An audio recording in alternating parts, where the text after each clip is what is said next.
I'm on Tuesday. We like to bring forth a little free self-help from our friends over to Regional Psychological Services in East Lansing. Dr. John Braccio, known as drjohnb.com on the web and known as my good friend. Alone time. I still have times when I cherish my alone time. Dr. Braccio, good morning, Doc. How's it going? Well, good morning to you. And, Mike, we've talked in the past about how there's often an assumption that people who are not around people are unhappy and will have poor mental health, often with anxiety, depression, social anxiety, and other conditions negatively impacting their mental health. Well, that may be true for some people, but it's not true for everyone. I'm saying this as someone who has always advocated even that for people developing friendships with people and stating that as human beings we generally need to be around other people on a regular basis and develop strong relationships with them. Now, with that said, there are also many persons who are quite happy with good mental health, spending most of their time with themselves. Even a few enjoy a life with themselves with few, if any, personal relationships. It's not good mental health when a person wants relationships with other people and is generally alone because they believe people don't like them. They're always saying things that cause problems. People have hurt them emotionally. They are fearful of meeting new people. And they have generally poor self-esteem that makes it hard for them to interact with others and develop close human relationships. Now, in these circumstances, a lack of personal relationships is negative and can be quite destructive to a person's mental health.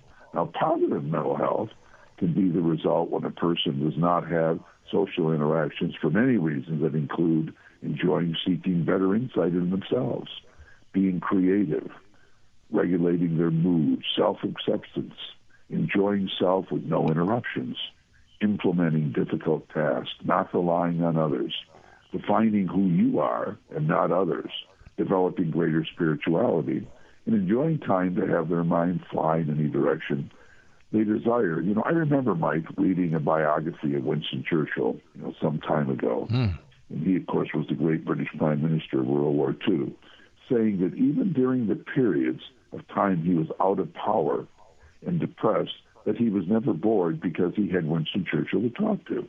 When I read that many years ago, I found that interesting.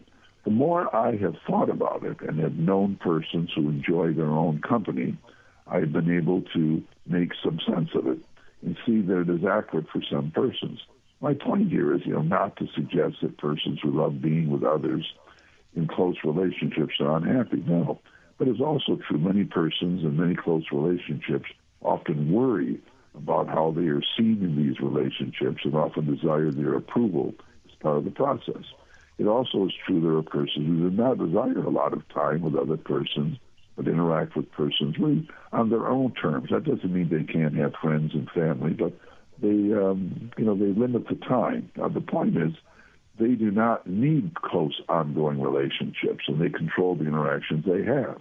So I think a key thing here is there are people that just like downtime with themselves. They like being alone to the point it can be a lot of the time. There are people that really don't have much interaction with people that much, and they don't have bad mental health. That's what they choose in life. That's different than people that are lonely and aren't around people because they just aren't, for whatever reason, they're not able to have good relationships with them and they're just left alone in life. They're talking about those that really enjoy life, but enjoy it on their terms and not necessarily with a lot of people in their lives. Yeah. Do you think everything starts early on, doesn't it? But what I mean is it seems this way. Today we want our kids to be stimulated all the time. They got to have in some activity after school. There's got to be this, that, and the other going on. There's always got to be some sort of noise going on. Yeah. So does that set the pace early on for people who can't handle being alone? I think that's true. I think a lot of times that parents, and this is helpful in the great majority of cases, teaching and helping with opportunities for children to have good interactions, social interactions, being around people, developing good relationships. That's all very important. With that said, there still are people that prefer being with themselves. They prefer reading, they prefer thinking, they prefer developing their own thoughts. They have projects and things they're working on, and they're just more comfortable in that mode. Now, that doesn't mean they don't have relationships with family and with friends, but a good share of their time is with themselves. These are often people they may not marry, they may not be in close relationships. They live their life, and they can be quite happy. I've known various people like this that just lead a life, and they enjoy their life, and they basically lead it alone for the most part. And they have, I'm not trying to say they're complete isolates or anything, but Right. they're basically, their happiness comes from thinking, being alone, not being interrupted, and just luxuriating in time with themselves. And we're not talking about narcissists who just need praise from others and just focus on themselves. No, these are people, they can be very well balanced. They just are not necessarily social. We can't assume because they're not social, they're not happy. They may be very happy. They just choose to have a limited social life, and they often do enjoy their own company, like Winston Churchill, having yourself to interact with. Because if you think about it, Mike, who do you talk to most of the time? You talk to yourself. You're really interacting with yourself. Are you going to do this? Are you going to do that? Where you're going? Plans for the day. All these things are with you.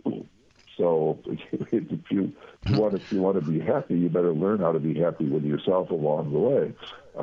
Not closing out other people and not wanting to just be alone. No, but there are people. It just depends on the level of social interaction and commitment to others that you want to make in relationships. But there's no assumption you're going to have bad mental health because you prefer not to be interacting with a lot of people. No, that's a false thought. Fallacy. A lot of people have. My mother used to say, it's okay to talk to yourself. Just don't start answering yourself. Then you got trouble.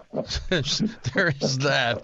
But seriously, I mean, and I said it earlier on, and I know we got to get going, but dig this, on a blustery fall day where it's a little light rain and you got the leaves falling, or on a winter day when it's snowing, if you don't have anything to do, you make some hot tea or coffee, you sit by yourself and watch it happen. Man, is that peaceful. Oh, man. That's good for you. You can think about anything you want with no interruptions and just enjoy the moment. You can do that. Like, listen, life is to be enjoyed, and we enjoy it different ways. Some want a crowd of people around them.